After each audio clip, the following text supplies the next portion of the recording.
paying people more not only increases the lifetime value of our customers, but it decreases the churn as well as employee turnover.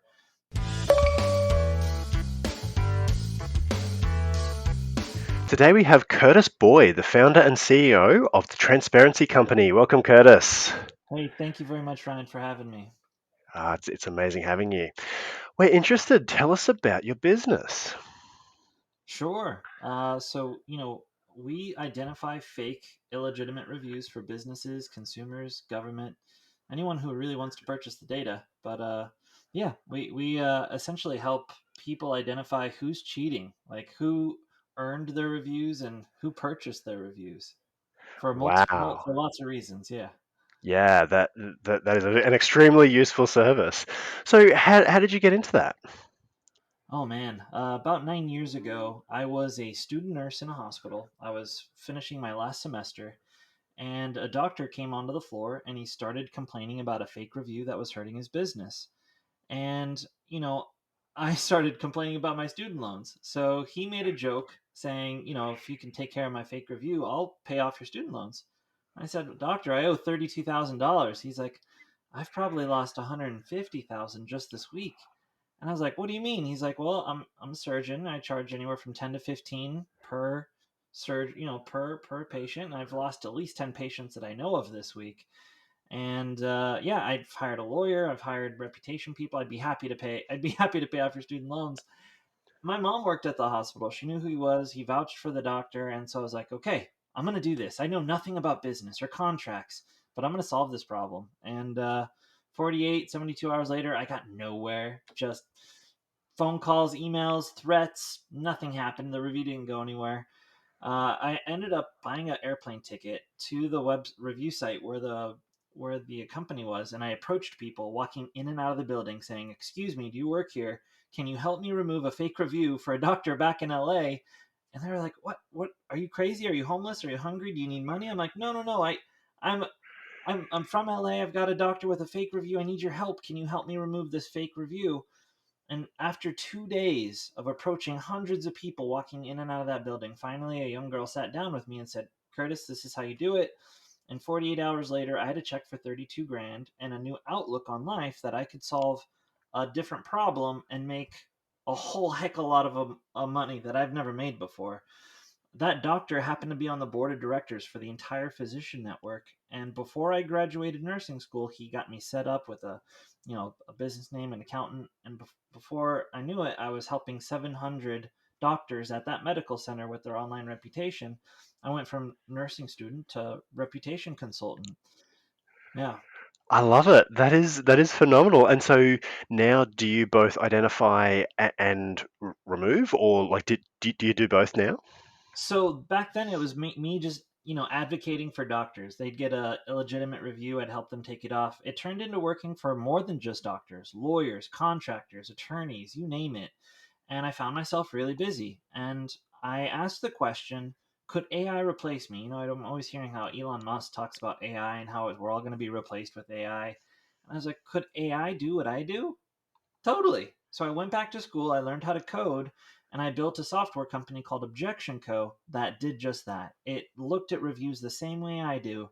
It, communicated with administrators the same way I do, and it could fulfill on an unlimited amount of customers. So that way I could focus on growing my business and my software could do all the fulfillment. Ended up realizing that most fake reviews didn't affect my clients. They didn't affect doctors or lawyers. Most fake reviews online weren't negative, they were positive. They were being purchased by businesses. And I realized that our marketplace online is just saturated with fake positive reviews and that consumers are getting the short end of the stick. And so I set out and did a bunch of research, went back to school again for AI and machine learning, and built resources to identify fake positive reviews for consumers. And that's where I am now, almost 10 years later, with with products that for consumers, for government, and for large organizations to do really review compliance, make sure that the reviews are ethically sourced, so to speak, because now more and more government organizations are cracking down on businesses with fake positive reviews, and brands are really worried about their reputation and making sure that everything's on the up and up. Yeah, for sure. And so, where, Curtis, do you bring the most value to the marketplace now? Now I believe it has to do with really brand protection and review compliance. I feel like a lot of businesses, especially semi autonomous franchises who are allowed to do some of their own marketing, what we're finding is that a lot of them, like you might have a business with 100 franchises, and what we'll find is that 8 or 9 of them are using fake positive reviews, but HQ has no idea. And what and those 8 or 9 of them that are using fake positive reviews, if they got caught, if it was discovered and bad PR were to get out, it affects all of the franchisee owners. It doesn't just affect that single location. So right now, I think the reason why we're selling so much of this product is mainly because of brand protection, but the second, I think, is review compliance. We're also de-risking and removing a ton of liability on these clients by using these reviews in their advertising. There's a lot of laws about advertising laws and compliance that they need to deal with. There's just never been a product that could actually do this, so it's kind of new, and we're discovering this as we go. Yeah, great. And so, I have a bit of a mindset question for you. What had to change in you, Curtis, that took you from, those early startup days of, having student loan, paid off and seeing the opportunity, through to now having a wildly successful company? Oh man, even though right now we're doing pretty good, I'm not talking about all the failures that we went through, all the heartache that I've been through, all the hang-ups. When I've called and tried and solicited my service and been hung up on. Those are a lot of the things that I don't talk about, but I can't stress how important they are. It is, and how important it is to fail. I feel like I really started to understand my own strengths and weaknesses, like who I am as a person and what I am really good at. And and for me, I think it was really important because I'm really terrible at a lot of things, and I knew that I needed help with those things. So, from where I was 10 years ago, being this, you know, know-it-all who who could do anything, to who I am today, now I feel like I know less and less. The older that I get, the better that I get, the more money that I make. I realize I know less and less as I go through this. But um, yeah, I feel like the Curtis today is definitely a bit more appreciative of the journey, and you know, definitely a bit more aware of how to leverage strengths, and how to be a lot better of a leader.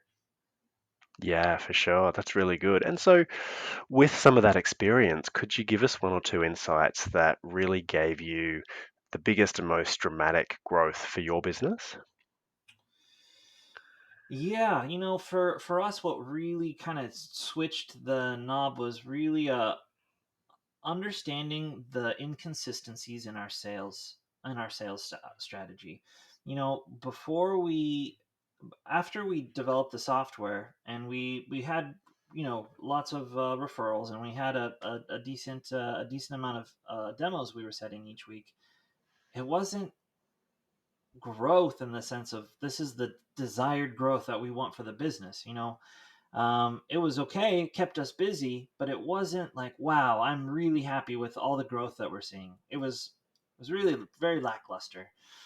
So when I revamped the sales strategy and started, 4 and 5xing the amount of weekly demos we were doing, at that point I was like, wow, okay, now this company is really thriving, and I can continue to scale, and I can continue to use this strategy.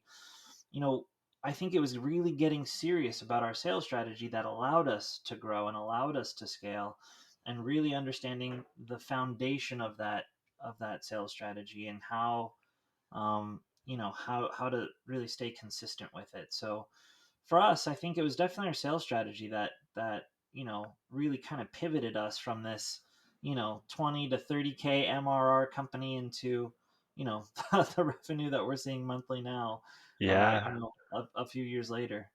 that is great. Okay. And so, what have been some of the most challenging parts of that growth?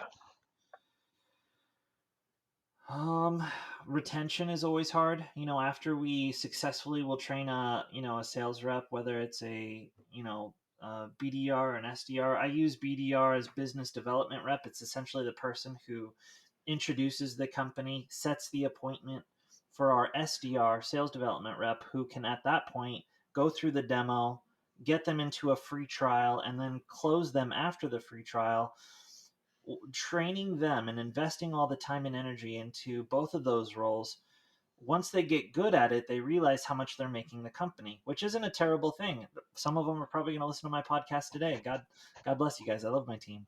But they realize at that point like how well they're doing, and there can be a bit of conflict between management and employee, where they feel like their expectations aren't being met. We feel like, you know we feel like we're being more than generous, and at some point we're seeing a high amount of churn. Now, we're always trying to revisit the way that we train people, and we encourage growth, and we encourage promotions within the company. But it can be difficult when there's so many other great companies that are trying to recruit our newly trained our newly trained teammates. So it's it's tough. It's tough to find the really good ones, and keep them with the team, especially with all the other great companies out there that are doing recruiting. Yeah, for sure, for sure. And so then what advice, Curtis, would you give to a business owner or CEO who really wants to break through to their next level? In the very beginning, I was stingy, Scrooge McDuck, right? Just if you think of all these Christmas holidays where you try and learn a lesson from the Ghost of Christmas Past, by paying people more and by treating people better, they're going to work harder for you, and your customers are going to be a lot happier. I wish I would have learned that 8 years ago. I wish that's something I could have taken away a lot sooner. Paying people more not only increases the lifetime value of our customers, but it decreases churn as well as employee turnover. I can't stay how important it is to treat your people well.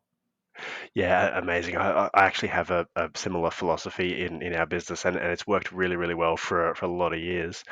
So, Curtis, if you could go back and give your slightly younger self a bit of advice, let's say going back 5 years, what would that bit of advice be? Hmm.